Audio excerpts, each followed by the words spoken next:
ओम युवा भारत हासी में आपका स्वागत है। चैनल को सब्सक्राइब कर बेल आइकन पर क्लिक करें। दाता समः सत्यपरः क्षमावान् आप्तोपसेवी च भवत्यरोगः।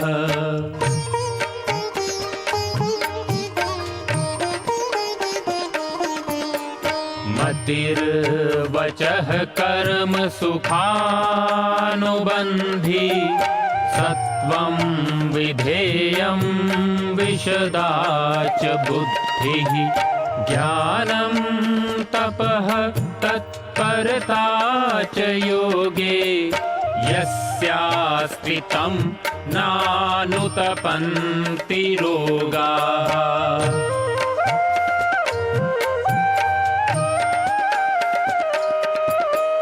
योगेन चित्तस्य पदेन वाचां मलं शरीरस्य च वैदिकेन योपाकरोतं प्रवरं मुनीनां पतञ्जलिं प्राञ्जलिरानतोऽस्मि। पतञ्जलिं प्राञ्जलिरानतोऽस्मि। पतञ्जलिं प्राञ्जलिरानतोऽस्मि।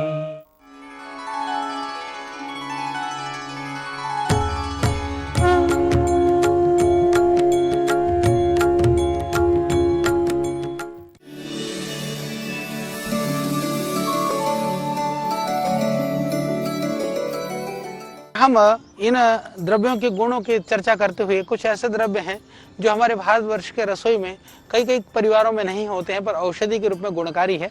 आज कुछ एक दो द्रव्यों की भी चर्चा करेंगे। उसमें से जैसे एक प्याज है, लहसुन है। तो प्याज की यदि मैं बात करूं तो प्याज का एक औषधीय प्रयोग बहुत अद्भुत प्रयोग है।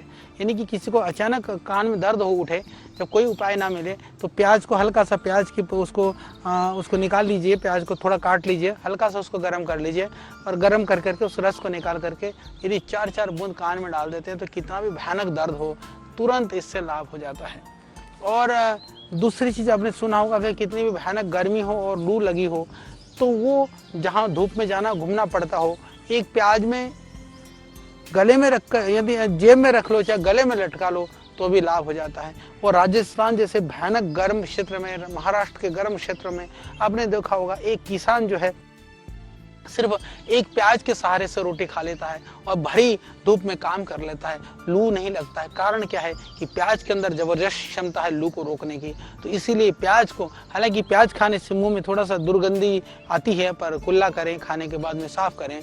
पर प्रतिदिन क्योंकि इसको थोड़ा सा तामस प्रकृति की चीज़ें मानी गई हैं, औषधि के रूप में तो जरूर आप ले सकते हैं। इसमें हमको लगता है कोई दोष नहीं है। रूटीन में प्रतिदिन भोजन का अंग ना भी बना लें पर कभी कभी आप इसको ले सकते हैं।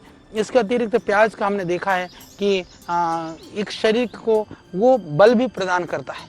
प्याज जो है बल प्रदान करता है। कुछ ऐसे प्रयोग हैं आयुर्वेद के अंदर, यदि प्याज को, सफ़ेद प्याज को दूध में उबाल करके, दूध में यानी उसको पका करके फिर उसको थोड़ा ठंडा हो जाने के बाद में उसको पेस्ट बना करके सुखा करके यदि आप प्रतिदिन मिश्री मिला करके 1-1 चम्मच ले लेते हैं दूध के साथ में तो उसको बहुत पौष्टिक माना गया है, बहुत ताकतवर माना गया है।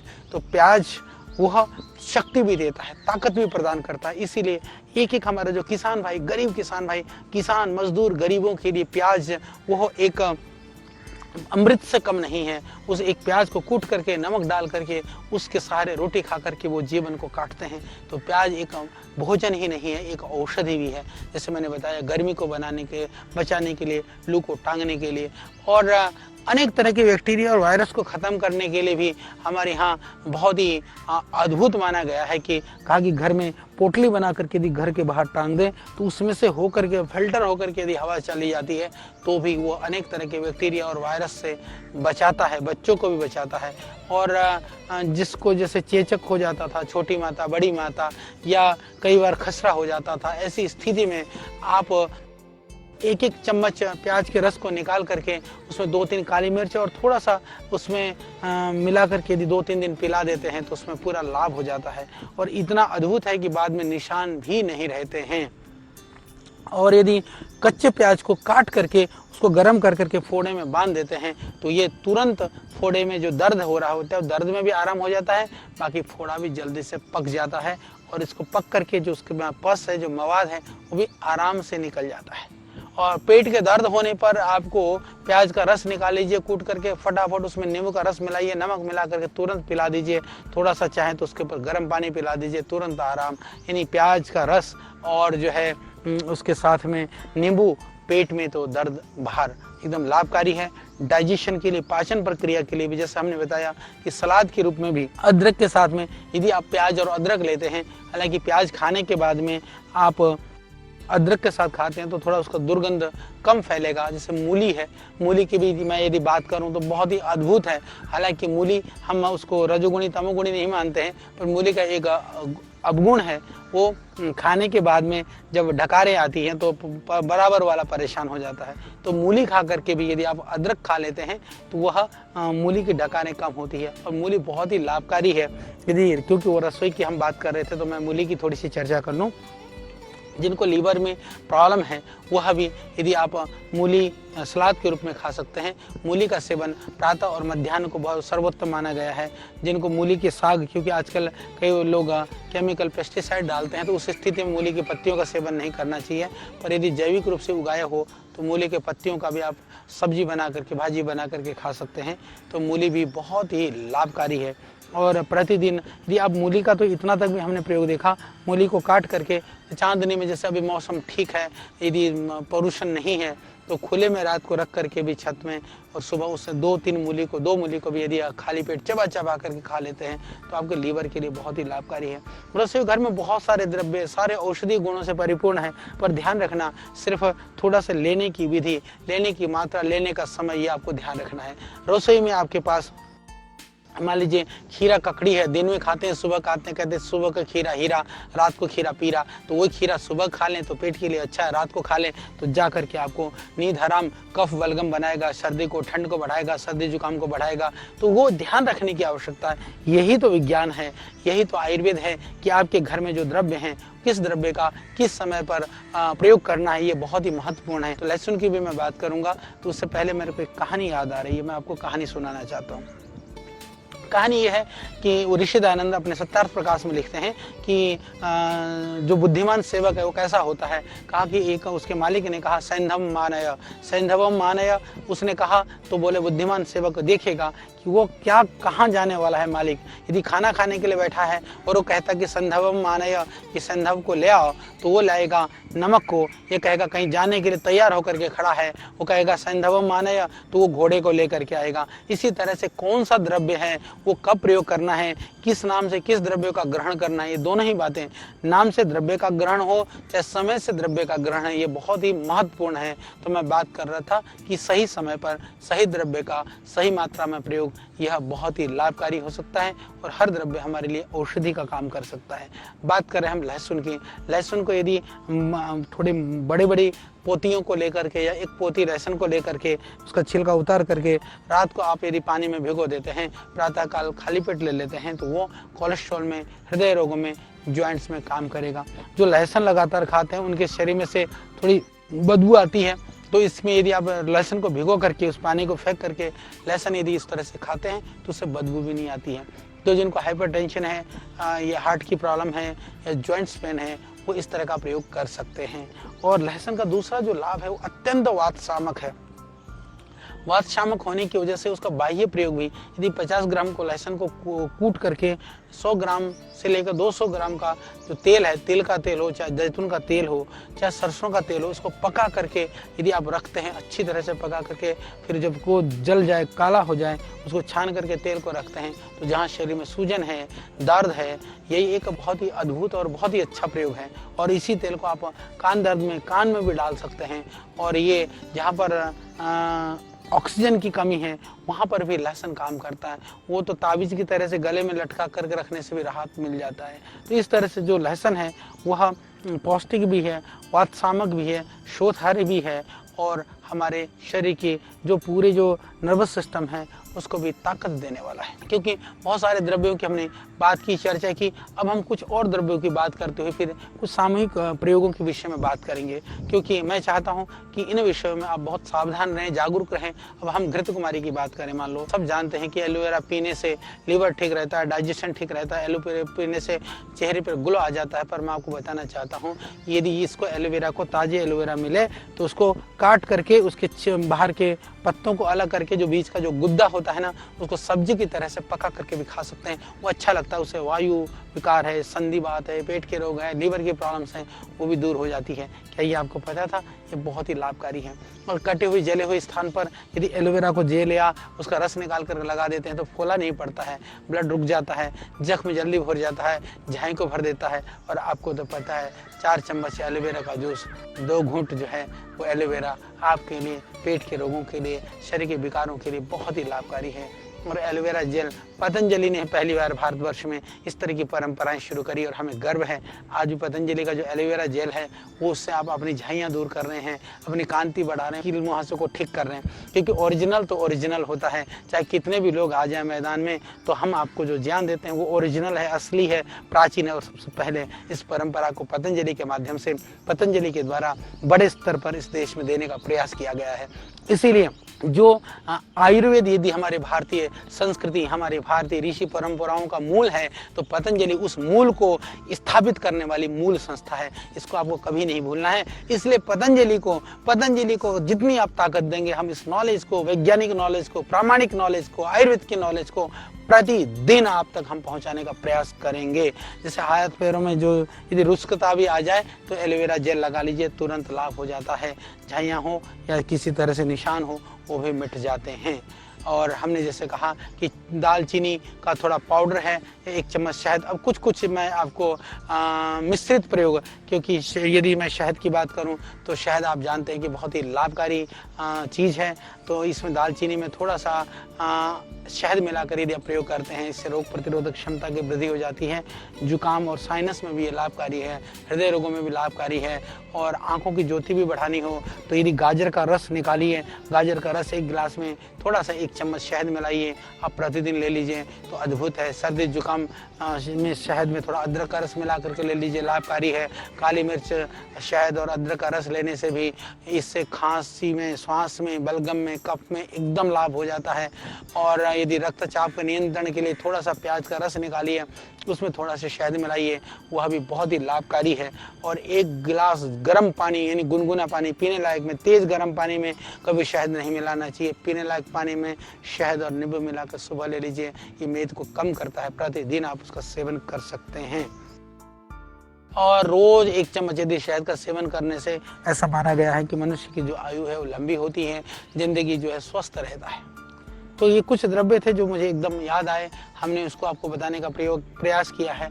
अब हम कुछ प्रयोग हैं जो मेरे दिल और दिमाग में एकदम जोर मार रहे हैं कि जो मैं आपको जरूर बताऊं। तो अभी कुछ हम प्रयोगों को और बताएंगे आपको, तो ध्यान से सुनिएगा। जैसे 2-3 ग्राम दालचीनी है, उसमें 2-3 लौंग डाल करके चाय की तरह उबाल करके, आधे ग्राम से 1 ग्राम दालचीनी ले लीजिए और 2-3 लौंग ले लीजिए।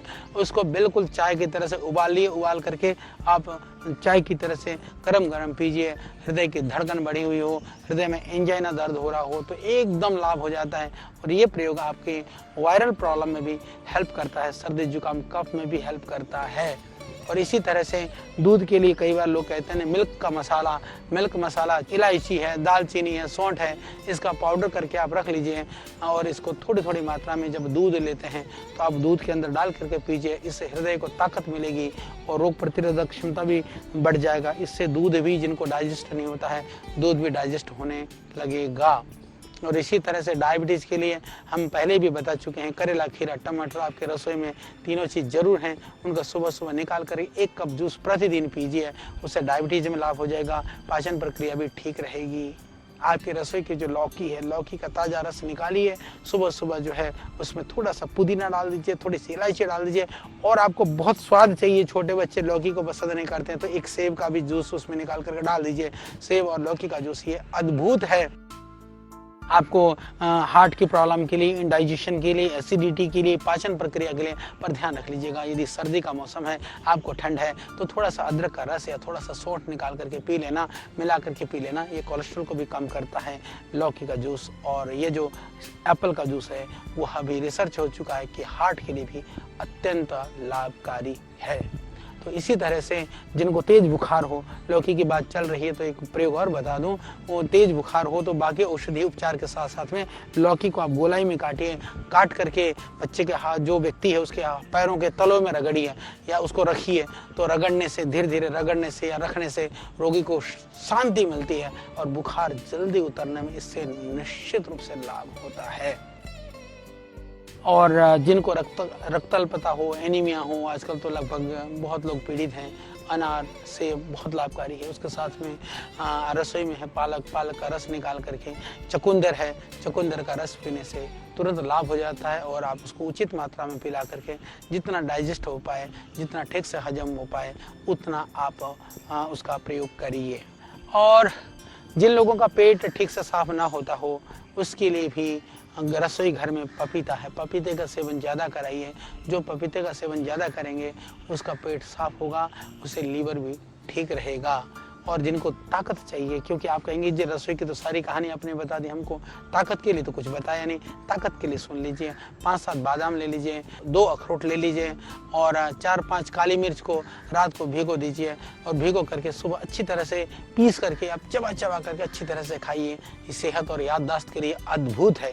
और इसके अलावा मैं आपको और बता देना चाहता हूँ, 8-10 मुनक्का या किशमिश भी ले सकते हैं। किशमिश ले लें तो थोड़े ज़्यादा ले लें, 15 ले लें, 4-5 अंजीर ले लें और 8-10 बादाम को रात को भिगो करके सुबह प्रतिदिन उसको पीस करके चबा चबा करके खाते हैं तो ये अत्यंत लाभकारी है, बलकारी है और उदर रोगों के लिए यह बहुत ही हितकारी है, क्योंकि अंजीर जो है पेटों के लिए बहुत ही लाभकारी है। फिर और एक प्रयोग और बताना चाहता हूँ, मुनक्का और अंजीर को यदि दूध में पका करके रात को पकाइए, अंजीर आप 2 अंजीर डाल दीजिए, मुनक्का डाल दीजिए 5-7 और पका करके आप लेते हैं तो इससे बल की वृद्धि हो जाती है, पाचन प्रक्रिया भी ठीक हो जाता है। और इसी तरह से सर्दी के मौसम में यदि हम छुआरा है, खजूर है, दूध में पका करके सेवन करते हैं तो भी ये बहुत ही लाभकारी है। आप कहेंगे जी ये पैसों वालों के लिए तो छुहारे भी मिल जाएंगे, बादाम भी मिल जाएगा, अखरोट भी मिल जाएगा, गरीब क्या करें। मैं बताना चाहता हूँ जिसको मैंने स्वयं ने वर्षों सेवन किया है, काले चने को आप रात को भिगो दीजिए, उसमें थोड़े से मूंगफली दाने भिगो दीजिए। मूंगफली लगभग आप समझिए कि एक मुट्ठी 5-10 ग्राम मूंगफली के दाने और करीबन 15-20 ग्राम, 20 ग्राम या 25 ग्राम, 30 ग्राम, जितना आप खाना चाहते हैं, 50 ग्राम आप चने को भिगा दीजिए, 50 ग्राम चना और करीबन 10 ग्राम मूंगफली, इसको रात को भिगो दीजिए। भिगो करके सुबह इसको आप सुबह क्या करें, या तो आप उसको जैसे नाश्ते के समय पर खूब चबा चबा करके आराम से बैठ करके चबा चबा करके उसको खाइए, चबा चबा के खाइए। आप देखेंगे यह सस्ता भी पड़ेगा पर यह अद्भुत है ताकत के लिए। ये बहुत ही पौष्टिक को देने वाला, शक्ति को प्रदान करने वाला है कि चना जो है, ये काला चना बहुत ही लाभकारी है। इसके अतिरिक्त यदि आपको डाइजेशन, इसके लिए जरूरी है कि आपको पाचन प्रक्रिया, पाचन सिस्टम ठीक होना बहुत ज़रूरी है। तो जिनका जो पाचन है वो ठीक हो तो वो इसका प्रयोग रेगुलर कर सकते हैं। इसके अतिरिक्त जो है चने के सत्तू बना करके, आप जानते हैं कि चने का सत्तू बिहार आदि क्षेत्र में बहुत ही प्रचलन में है। चने का सत्तू, अब जैसे अब गर्मी का मौसम, जब गर्मी हो तो गर्मी के लिए जो है ये जौ का सत्तू, जौ के सत्तू जो है बना करके, यदि आप सत्तू के अंदर में बहुत शीतलता प्रदान करता है, आंतों को ताकत देता है, तो जौ और चने की जो सत्तू का सेवन है ये बहुत ही लाभकारी और बहुत निरापद और बहुत हल्का प्रयोग है। इसका आपको जरूर प्रयोग करना चाहिए। तो उसके लिए सत्तू जो खाने वाले लोग उनको सबको पता है। हाँ, ध्यान रखिए सत्तू का प्रयोग रात्रि को नहीं करना चाहिए। उसका प्रयोग, कई लोग रात को सत्तू खाते हैं, मैं निवेदन करूंगा आप दिन में और मध्याह्न में आप सत्तू को ले लीजिए। सत्तू को पानी डाल करके थोड़ा मीठा मिला करके भी ले सकते हैं, या सत्तू में छाछ मट्ठा मिला करके भी लिया जा सकता है, या सत्तू में थोड़ा सा आप दूध के साथ भी सत्तू ले सकते हैं। पर दूध के साथ जब आप सत्तू पीते हैं तो वो डाइजेशन में थोड़ा सा भारी हो जाता है, या जिनको कोलाइटिस है, एमाइसिस है, उनको पानी में सत्तू मिला करके लेना चाहिए। उसमें थोड़ा सा चाहे तो मीठा मिला दीजिए या थोड़ा सा उसमें चाहे तो शहद मिला करके आप ले सकते हैं। और जिनको बहुत ज़्यादा गर्मी लगती है उनके लिए मैं बताना चाहता हूँ, थोड़ा सा सत्तू ले लीजिए। सत्तू विशेष करके जौ का सत्तू हो चाहे चने के हो, उस सत्तू के अंदर में आप मिला दीजिए थोड़ा सा शहद और मिला लीजिए, घोलिए पानी, बिल्कुल पतला बना करके उस सत्तू, पतले सत्तू को आप यदि पीते हैं तो ये बहुत ही मुतरल भी है, ये गर्मी को शांत करने वाला है, दिमाग को ठंडक पहुंचाने वाला है, ये पौष्टिकता को प्रदान करने वाला है, ये बहुत ही लाभकारी है।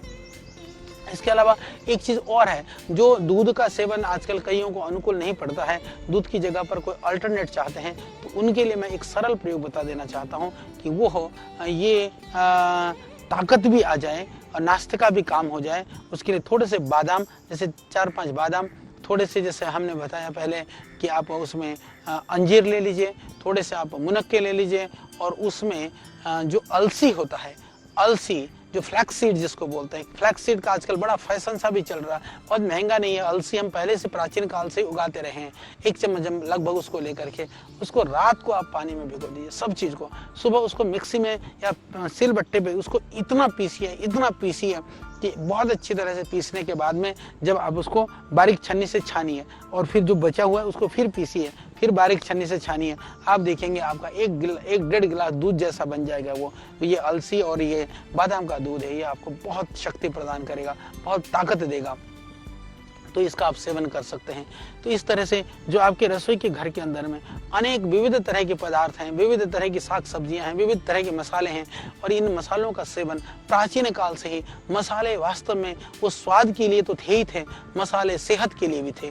तो इन मसालों के द्वारा हम सेहत कैसे प्राप्त कर सकते हैं, कैसे हम प्राप्त करें, इन विषयों को मैंने आपको बताने का प्रयास किया। तो आपके रसोई में जितने भी द्रव्य हैं, हमारी जड़ी बूटी रहस्य एक पुस्तक है, उसके अंदर हमने विविध तरह के मसालों के गुणों को वर्णन किया है। इसके अतिरिक्त अभी जब हम आयुर्वेद की इन सब कड़ियों में जो बात कर रहे हैं, तो मैं आपसे निवेदन करूंगा इस पूरी श्रृंखला को, पूरी जितने भी जो ये इसकी कड़ियाँ हैं, उन सब कड़ियों को आप देखिए, क्योंकि न जाने कौन सा ज्ञान जो आपके लिए काम की चीज़ हो वो कब आपको सुनने को मिले और जानने को मिले। हमारा प्रयास है हम एक एक चीज़ को लेकर के बैठें। जब मैं रसोई की बात कर रहा हूँ, जैसे हम रसोई में पुदीना है, पुदीना इतना लाभकारी है, पुदीने को आप उबाल करके काढ़ा बना करके पीजिए, सर्दी जुकाम के लिए लाभकारी। जैसे मैंने कहा कि आप लौकी के जूस के साथ में थोड़ा सा पुदीना डाल करके, जैसे सुबह आप उसको पुदीना के साथ में लौकी का जूस पीते हैं, तो वह भी आपके हृदय के लिए, और वो बड़ा स्वादिष्ट भी लगता है, बहुत अच्छा भी लगता है, तो उसको पीजिए।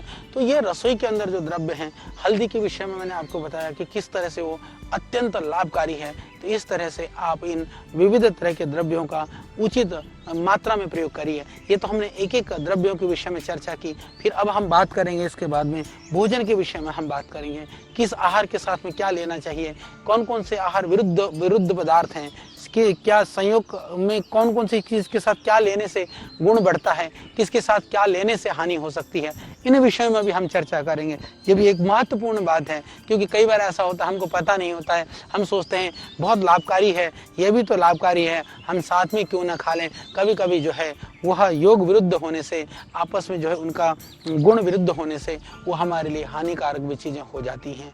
तो इन सारे विषयों में हम चर्चा करेंगे आज के लिए, क्योंकि आज का जो मेरा समय था, आज की जो चर्चा थी, मैं इसको यहीं समाप्त करता हूं, और कल या अगली कड़ी के अंदर और नए विषय के साथ में, नई ढेर सारी जानकारियों के साथ में हम आपके बीच में होंगे। देखते रहिए इस संपूर्ण स्वास्थ्य का जो विज्ञान है, इसका जो दर्शन है आयुर्वेद का, इस दर्शन को, इस विज्ञान को, इस आयुर्वेद के रहस्य को आप देखते रहिए, और बहुत सारी जानकारियों के साथ हम होंगे आपके बीच में। तब तक के लिए आप हमको दीजिए विदा। ओम। ऋषियों के ज्ञान से लेकर प्रकृति के वरदान तक, आयु के विज्ञान से लेकर आयुर्वेद के सिद्धांत तक, प्राचीन चिकित्सा पद्धति के हर पहलू का प्रासंगिक विवेचन। ऋषिकल श्रद्धेय आचार्य बालकृष्ण जी द्वारा सरल भाषा में स्वरचित सृजन, हिंदी, अंग्रेजी सहित विश्व के 70 से अधिक भाषाओं में लाखों की संख्या में प्रकाशित बेस्ट सेलर अद्वितीय ग्रंथ आयुर्वेद सिद्धांत रहस्य। आज ही घर लाएं। आयुर्वेद से स्वस्थ जीवन